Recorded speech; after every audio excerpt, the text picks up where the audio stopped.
沒有豬喺我的日子第18日，晴。肥鵝，每一次諗起你嘅時候，我嘅腦海就好似被潮水淹沒咁樣，所以當我諗起你，我就會去健身。每一次流汗，每一次肌肉嘅酸痛，都令我覺得同你行得更加近。期待下一次見面嘅時候，你可以見到更加好嘅我。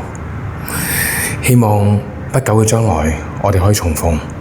喺呢段日子，你要學識點樣好愛護自己，多啲去運動，食少啲嘢，減多幾十磅，做個更加好人。喺呢度送上一首歌畀你，祝你生活愉快。好想能守候在你的身旁，你溫柔的眼光阻擋着憂傷，好想能停泊在你的海港，讓穿越一季天荒永不再出航。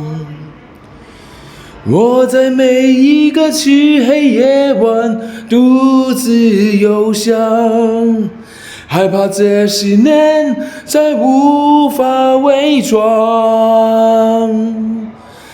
我在每一個破曉黎明等待着天亮，等待你給我不滅的火光。心裡有話想說，心裡的痛你懂。